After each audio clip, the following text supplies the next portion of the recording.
Hi friends, இன்றைக்கான அரசியல் தகவலை பார்த்துடலாமா? அதிமுக ஆட்சிக்கு வந்தால் முதியோருக்கான மாத ஓய்வூதியம் ரூபாய் 2000 உயர்த்தப்படும் அப்படின்னு அந்த கட்சியோட பொதுச் செயலாளர் எடப்பாடி பழனிசாமியை அறிவிச்சிருக்காருங்க.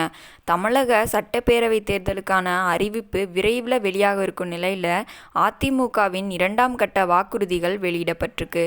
சென்னையில் செய்தியாளர்களை சந்தித்து பேசிய எடப்பாடி பழனிசாமி என்ன சொல்லியிருக்காரு அப்படின்னு சொல்லி பார்த்தீங்கன்னா, அதிமுக ஆட்சிக்கு வந்தால் முதியோர் ஓய்வூதிய தொகை 2000 உயர்த்தப்படும்.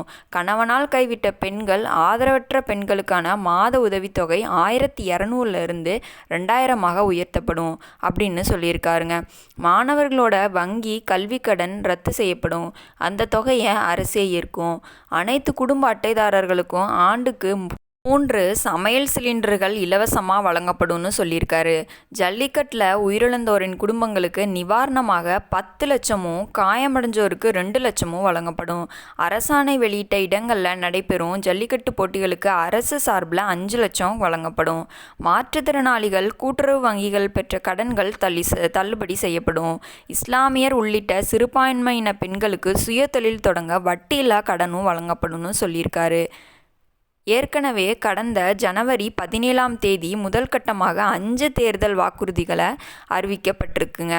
அவை மகளிர் உரிமை தொகை ரூபாய் 2000 உயர்த்தப்படும். ஆண்களுக்கும் நகர பேருந்துகளில் கட்டணம் இல்லை. கிராமப்புறங்களில் வீடுகள் இல்லாத அம்மா இல்லம் திட்டம் சார்பில் நிலம், நகர்ப்புறங்களில் வசிக்கும் வீடுகள் இல்லாதவர்களுக்கும் அடுக்குமாடி குடியிருப்புகள், 150 நாள் வேலை திட்டம், 5 லட்சம் மகளிருக்கு அம்மா இருசக்கர வாகனங்கள் உள்ளிட்ட வாக்குறுதிகளும் நிறைவேற்றப்படும் அப்படின்னு சொல்லியிருக்காருங்க.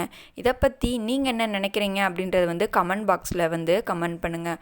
நாளைக்கு வேறு ஒரு கட்சி வேறு ஒரு தகவல்களோடு உங்களை பார்க்குறேன். Bye friends.